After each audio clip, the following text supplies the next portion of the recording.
हिंदवी स्वराज्याचे सरसंस्थापक छत्रपती शिवरायांना मानाचा मुजरा करतो। भारतीय राज्यघटनेचे शिल्पकार भारतरत्न डॉक्टर बाबासाहेब आंबेडकर यांना मानवंदना अर्पित करतो। आणि ज्यांनी भागवत धर्माची पताका ही कळस रूपाने आपल्यापर्यंत पोचवली ते संत श्रेष्ठ जगद्गुरू तुकाराम महाराज यांना देखील या ठिकाणी नतमस्तक होऊन नमस्कार करतो। आज या अतिशय सुंदर कार्यक्रमामध्ये मंचावर उपस्थित असलेले आपल्या मावळ लोकसभा मतदारसंघाचे लोकप्रिय खासदार श्रीरंगप्पा बारणेजी, ज्यांच्या पुढाकाराने आणि आग्रहाने हा कार्यक्रम या ठिकाणी संपन्न होतोय, ज्यांनी सातत्याने या भोसरी मतदारसंघामध्ये विकासाची विविध अंगी आणि विविध ढंगी अशा प्रकारची कामं ही पाठपुरावा करून पूर्ण केली, ते आपले लोकप्रिय आमदार महेशदादा लांडगेजी। काय तुम्ही अजूनही पालकत्वाची वाट पाहताय? 95,000पेक्षा अधिकच्या कुटुंबाचे आयुष्य आनंदाने भरले आहे। आजच कॉल करा आणि मिळवा फर्टिलिटी ट्रीटमेंटवर सूट आणि सर्वांना द्या आनंदाची बातमी। आपल्या दुसऱ्या लोकप्रिय आमदार सन्मान्य अश्विनीताई जगतापजी, आपले आमदार सन्मान्य अण्णा बनसोडेजी, आपल्या विधान परिषदेचे आमदार सन्मान्य उमाताई खापरेजी, श्री शेखर सिंहजी, श्री विनयकुमार चौबेजी, शंकरभाऊ जगतापजी, सदाशिवभाऊ खाडेजी, राहुल जाधवजी, विकासजी डोळस, कुंदनजी गायकवाड, संतोषजी लोंढे, सुनलताई मेत्रे, साधनाताई मळेकर, मंचावर उपस्थित सर्व मान्यवर आणि उपस्थित सर्व भगिनी आणि बंधूंनो, खरं म्हणजे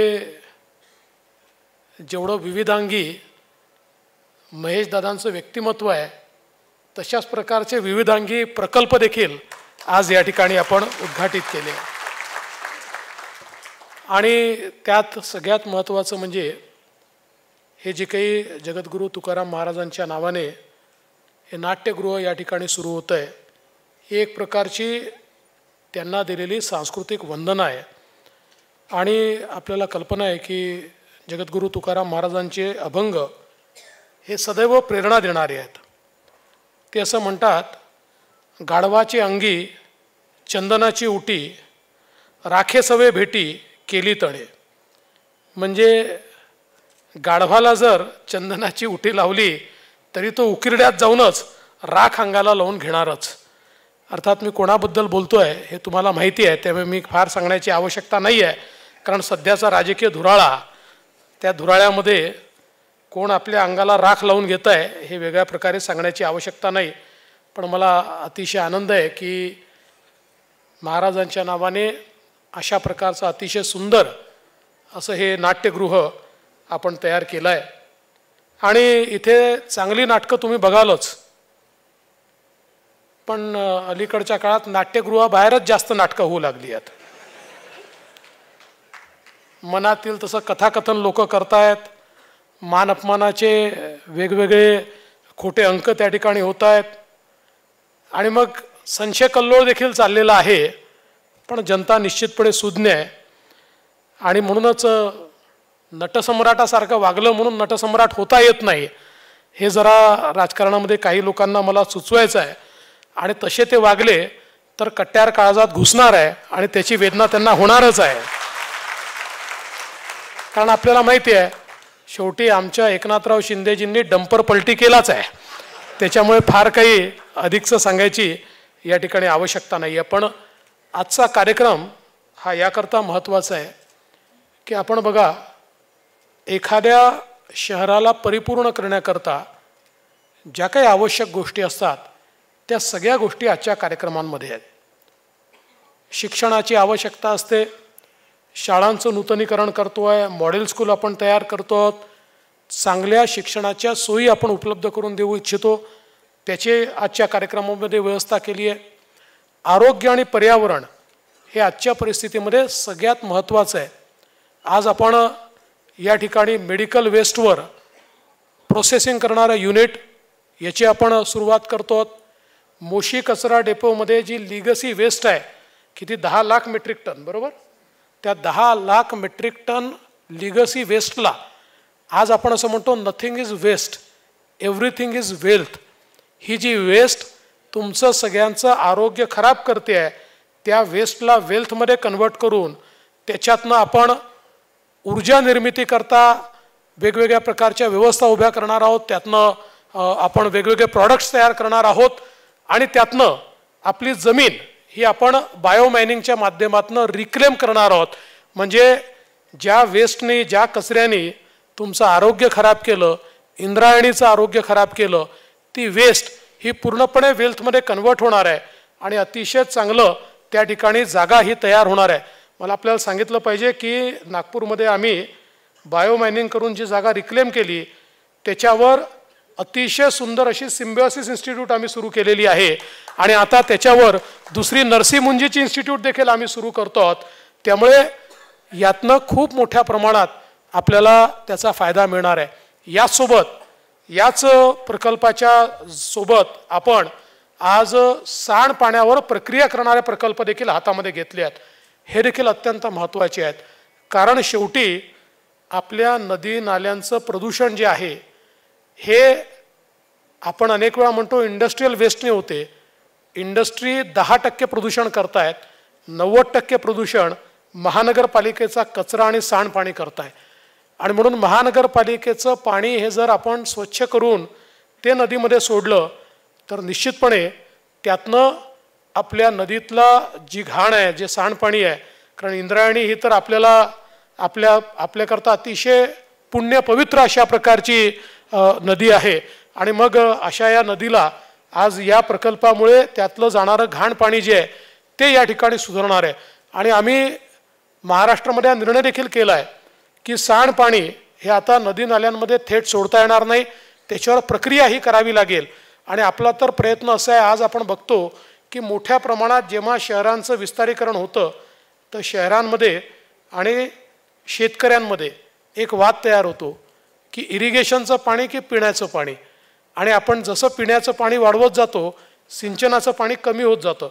पण आता आपला प्रयत्न असा आहे की हे सगळं जे स्वच्छ केलेलं पाणी आहे हे आपल्याला इरिगेशनला देता येईल, जेणेकरून आपण ज्यांचं पाणी घेतो आहे ते पाणी आपल्याला त्यांना परत देखील करता येईल.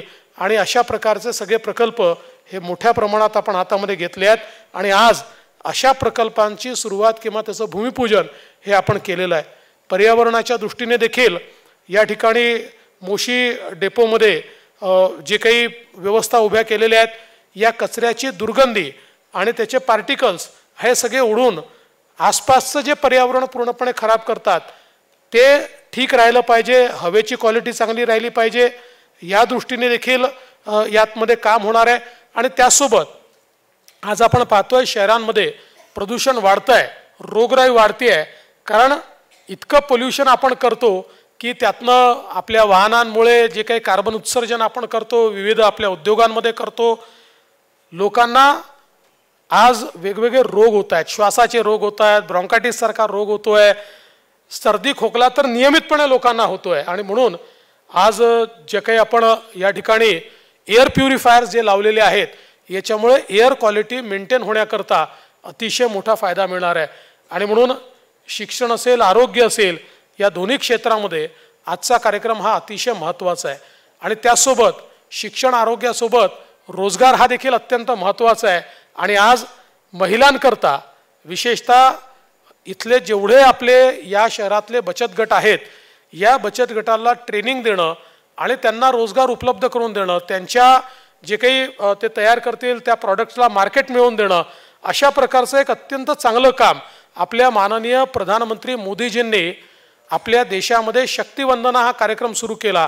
आणि या कार्यक्रमाच्या माध्यमातून आमच्या महिलांच्या हाताला काम देणं आणि विशेषतः आमचे जे बचत गट आहेत या बचत गटाला रेलेव्हंट करून त्यांच्या माध्यमातून मोठ्या प्रमाणात रोजगाराची संधी उपलब्ध करून द्यायची आणि आमच्या महिलांना आपल्या अर्थचक्राचं एक भागीदार बनवायचं, अशा प्रकारचा कार्यक्रम आहे. त्याच तर्जवर आज मला अतिशय आनंद आहे की आपल्या महानगरपालिकेनेही हा कार्यक्रम या ठिकाणी हातामध्ये घेतला आणि त्यासोबत मोठ्या प्रमाणात स्किलिंगचा कार्यक्रम हातामध्ये घेतला आहे. कारण आजच्या परिस्थितीमध्ये रोजगार जर आपल्याला हवा असेल तर कौशल्य हे अत्यंत महत्त्वाचं आहे. त्यामुळे कौशल्यावर आधारित हा एक अत्यंत महत्त्वाचा कार्यक्रम हा देखील मला असं वाटतं या ठिकाणी आपण घेतलेला आहे. एवढंच नाही तर शिक्षण, आरोग्य आणि रोजगारासोबत मनोरंजन देखील अत्यंत महत्त्वाचं आहे, प्रबोधनही महत्त्वाचं आहे.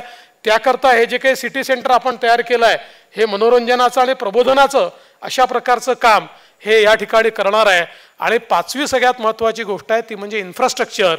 कारण शेवटी शहर जर चांगलं करायचं असेल तर पिण्याचं पाणी असेल, रस्ते असतील, पूल असतील, अशा सगळ्या गोष्टी अत्यंत महत्त्वाचं आहे. आणि त्याचेही अनेक प्रकल्प आज आपण उद्घाटित केले आहेत किंवा त्या प्रकल्पाचं भूमिपूजन आपण केलं आहे. त्यामुळे मी असं म्हणेन की जसं आमच्या पैलवान महेशदादांचं व्यक्तिमत्व हे परिपूर्ण व्यक्तिमत्व आहे, तशाच प्रकारे आज त्यांच्या मतदारसंघात परिपूर्ण अशा प्रकारचे पाचही अंगांना त्या ठिकाणी छेदून जाणारे अशा प्रकारचे कार्यक्रम हे आपण या निमित्ताने घेतलेले आहेत. खरं म्हणजे पिंपरी चिंचवड हे जे शहर आहे हे एक अत्यंत महत्त्वाचं अशा प्रकारचं आपलं शहर आहे. कारण भविष्यातली जी काही शहरं आहेत या शहरांपैकी एक पिंपरी चिंचवडसारखं शहर आहे. आणि आपले खासदार असतील, आपले आमदार असतील, ही सगळी मंडळी किंवा आपले नगरसेवक जे असतील, आता जरी महानगरपालिकेच्या निवडणुका झाल्या नसल्या तरी सगळे जे माजी नगरसेवक आहेत हे कामात आहेतच. त्यामुळे सगळे लोकप्रतिनिधी असतील, हे सगळे मिळून सातत्याने हा प्रयत्न करतात की आपल्या शहराचा चेहरा बदलला पाहिजे. आणि निश्चितपणे त्याला प्रशासनाची साथ देखील मिळते. म्हणजे हे जरी खरं असलं की महेशदादांनी थोडी नाराजी व्यक्त केली, महेशदादा लोकप्रतिनिधींचा तर त्याच्यामध्ये सगळा सहभाग आहेच. कारण शेवटच्या माणसापर्यंत पोचणारा कोणी असेल तर तो लोकप्रतिनिधी आहे. प्रत्येक व्यक्तीच्या आशा, आकांक्षा, अपेक्षा या त्या ठिकाणी प्रदर्शित करणारा जर कोणी असेल तर तो लोकप्रतिनिधी आहे. पण त्यासोबत आपलं दुसरं चाक जे आहे ते आपलं प्रशासन आहे. त्याही चाकाने चांगलं काम केलं आहे. त्यामुळे लोकप्रतिनिधींचं अभिनंदन करूया, तसंच आपल्या प्रशासनाचं देखील आपण अभिनंदन करूया की त्यांनीही या ठिकाणी तुम्ही ज्या अपेक्षा व्यक्त केल्या त्या अपेक्षांच्या अनुरूप हे सगळे जे काही आपले प्रकल्प आहेत त्या प्रकल्पांना गती देण्याचं काम हे प्रशासनाने देखील केलं आहे. त्यामुळे आयुक्त असतील किंवा त्यांच्या अधीनस्थ जी काही सगळे लोक असतील त्यांचं देखील मी मनापासनं आजच्या या परिस्थितीमध्ये अभिनंदन करू इच्छितो. खरं म्हणजे ज्याचा उल्लेख मी सातत्याने केला की भविष्यामध्ये पुणे असेल, पिंपरी चिंचवड असेल, ही जी शहरं आहेत ही शहरं आपलं एक अर्थव्यवस्थेचं इंजिन म्हणून या ठिकाणी पुढे येत आहेत. सर्व प्रकारच्या उद्योग असेल, मॅन्युफॅक्चरिंग असेल, टेक्नॉलॉजी असेल किंवा फूड प्रोसेसिंग असेल, अशा सर्व क्षेत्रांमध्ये आपला हा जो काही सगळा भाग आहे, पुणे असेल किंवा PMRDAचा रिजन असेल, पिंपरी चिंचवड असेल, यामध्ये खूप मोठ्या प्रमाणात भविष्यातली गुंतवणूक देखील येते आहे. यामध्ये मोठ्या प्रमाणात रोजगाराच्या संधी देखील तयार होत आहेत. असं होत असताना हे शहर बकाल होऊ नये हे देखील अत्यंत महत्त्वाचं आहे. आणि त्याच दृष्टीनं माननीय प्रधानमंत्री मोदयांनी प्रधानमंत्री आवास योजना ही संकल्पना का मांडली? कारण ज्यावेळी लोक रोजगाराकरता शहरांमध्ये आले आणि जागा मिळाली नाही तर साहजिक लोकांनी झोपडपट्ट्या तयार केल्या, त्यामुळे मग बकाल पण आलं. जर आपण लोकांना त्या ठिकाणी घरं उपलब्ध करून देऊ, जर त्यांच्याकरता निवाऱ्याची सोय आपण तयार करू तर निश्चितपणे लोकांना आपण एक चांगल्या वातावरणात जगण्याचा अधिकार देखील देऊ शकतो. आज प्रधानमंत्री आवास योजनेचं देखील आपण या ठिकाणी उद्घाटन केलेलं आहे. मोठ्या प्रमाणात लोकांना घरं देण्याचा देखील प्रयत्न आपला आहे. आणि मला विश्वास आहे की सस्टेनेबल सिटी म्हणून आज पिंपरी चिंचवड शहराकडे पाहिलं जातं. पण ज्या प्रकारचा अर्बन इन्फ्लक्सचा रेट आहे, ज्या प्रकारे अर्बनायझेशन वाढत आहे, शेखर सिंगजी तुम्हाला त्याला मॅच करावं लागेल. कारण ही शहरं अशी आहेत की याच्यामध्ये नॉर्मली आपण जे प्रेडिक्ट करतो, आपण जे सांगतो की 3% अर्बनायझेशन वाढेल, 5% वाढेल, इथे हे खरं नाहीच आहे. इथे ते 10%, 20%, 50% अशा रेटने अर्बनायझेशन वाढतं.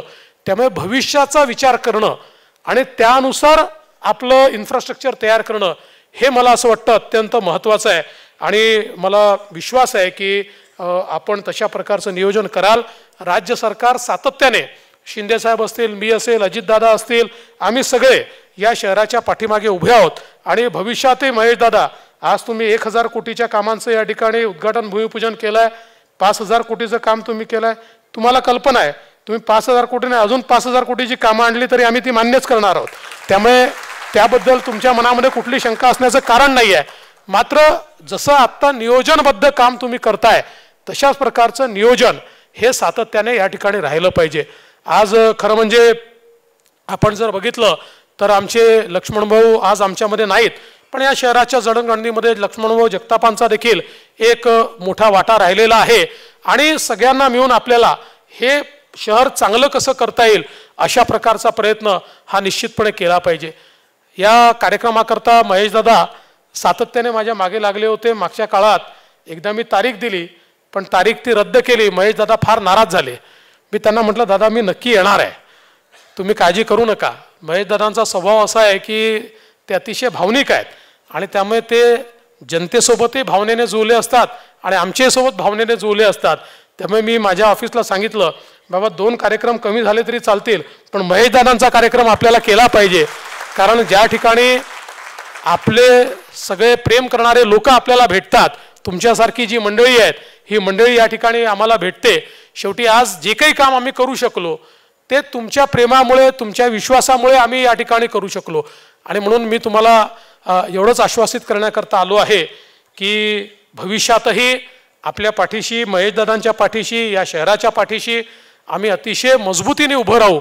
आणि मंचावरचे सगळे आमचे खासदार साहेब असतील, आम्ही सगळे मंचावरचे आमदार असतील आणि आम्ही सगळे मिळून पिंपरी चिंचवड शहर हे जसं आता पुणे शहर हे देशातल्या प्रमुख शहरांमध्ये आलेलं आहे तसं पिंपरी चिंचवडही आलेलं आहे. पण त्या प्रमुख शहरांमध्ये ज्यावेळेस आपण पिंपरी चिंचवडचं नाव घेऊ तर पुण्याच्या छायेमध्ये पिंपरी चिंचवड राहणार नाही, तर पुण्यापेक्षा चांगलं किंवा किमान तसं हे पिंपरी चिंचवड शहर, पुण्यापेक्षा वेगळी आयडेंटिटी ही पिंपरी चिंचवड शहराची त्या ठिकाणी असेल. विनयकुमार चौबे आमचे आयुक्त या ठिकाणी आहेत, अतिशय चांगलं ते पोलीस आयुक्त म्हणून काम करतात. दादा त्यांनाही आम्ही चांगलं पोलीस आयुक्तालय देणार आहोत. आता त्याचा प्रश्न जवळजवळ त्यांनी स्वतः लक्ष घालून सोडवलेला आहे. त्यामुळे पिंपरी चिंचवडचं पोलीस आयुक्तालय अतिशय आधुनिक अशा प्रकारचं पोलीस आयुक्तालय असेल हे देखील या निमित्ताने मी आपल्या सर्वांना सांगतो. आणि आज अधिक वेळ मी घेणार नाही. आपण सगळ्या लोकांनी अतिशय चांगल्या प्रकारे या विकासाच्या कार्याला जो पाठिंबा दिला, महेशदादांवर जो विश्वास दाखवला, त्यांच्यावर आपण जे प्रेम केलं त्याबद्दल देखील आपल्या सर्वांचे आभार मानतो. आणि असंच भविष्यात प्रत्येक वेळी आम्हाला बोलवत जा. आज म्हणजे मला असं वाटतं रेकॉर्डच असेल 19 प्रकल्पांचं आपण या ठिकाणी काम केलेलं आहे. अशा प्रकारचे रोज नवनवीन रेकॉर्ड तुम्ही तयार करत जा, लोकाभिमुखतेनं काम करत जा, अशा प्रकारच्या शुभेच्छा देऊन माझे 2 शब्द संपवतो. जय हिंद, जय महाराष्ट्र.